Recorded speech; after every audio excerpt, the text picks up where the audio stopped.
Hello, আসসালামু আলাইকুম everyone, welcome to my another blog. শীতের দিন মানেই তো পিঠা খাওয়ার উৎসব। এখানে আমার শাশুড়ি আম্মু আজকে পিঠা বানাবে।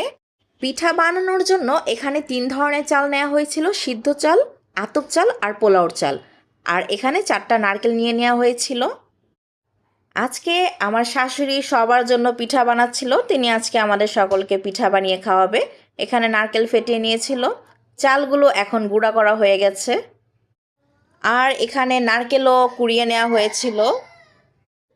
আর এখানে নিয়ে নেওয়া হয়েছিল খেজুরের গুড়, কারণ পিঠা বানানোর জন্য খেজুরের গুড়ই সবচেয়ে ভালো।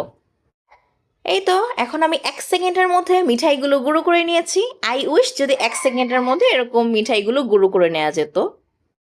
সেটা তো আর সম্ভব নয়, কারণ কষ্ট করে এগুলো গুঁড়ো করে নেওয়া হয়েছে। তো যাই হোক, এরপরে আম্মু এখানে চালের গুঁড়ো নিয়েছিল, গুঁড়ো দুধ দিয়েছিল, আর সামান্য একটু লবণ দেওয়ার পরে মিক্সড করা হয়ে গেলে এখানে দিয়ে দিয়েছিল নারকেলের পানি। এখন আম্মু এগুলোকে ভালো মতো মুথে নিচ্ছিল। আমার শাশুড়ির হাতে পিঠা সবসময় খুব ভালো হয়। সেটা আম্মুর হাতে বানানোর পিঠা একটু পরে দেখলেই বুঝতে পারবে। আর এখানে একটা জালি নিয়ে নেওয়া হয়েছিল মুথে নেওয়া চালের গুঁড়োগুলোকে চালার জন্য। এই তো এখন তোমরা দেখতেই পাচ্ছ আমি চালের গুঁড়োগুলোকে চেলে নিচ্ছিলাম। আর এই তো পিঠা বানানোর প্রসেসিং শুরু। এখানে আম্মু একটা বাটিতে চালের গুঁড়ো দিয়ে দিল, তারপরে এখন মিঠাই দিয়ে দিবে। মিঠাইগুলো দেওয়ার পরে তারপরে নারকেল দিয়ে দিল।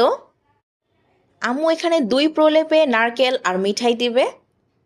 2 প্রলেপে মানে একবার চালের গুঁড়ো নারকেল মিঠাই দেওয়ার পরে আবার চালের গুঁড়ো দিয়ে নারকেল মিঠাই দিয়ে তারপর ওপরে আবার চালের গুঁড়ো দিয়ে ভালো মতো মিক্সড করে নিবে। অনেকে তো 1 প্রলেপেই শেষ করে, কিন্তু আম্মু এখানে 2 প্রলেপে দিয়েছিল। শীতের দিন আসবে আর পিঠা খাওয়া হবে না, এটা তো বাঙালিদের কালচারে একেবারেই পড়ে না। কারণ শীতের দিন আসলে সবাই কম বেশি পিঠা বানিয়ে খেতে পছন্দ করে। আমি গতকালকে ঢাকায় এসেছিলাম। ঢাকায় আসার পরে আম্মু আমাদের জন্য এখানে পিঠা বানিয়ে দিয়েছিল।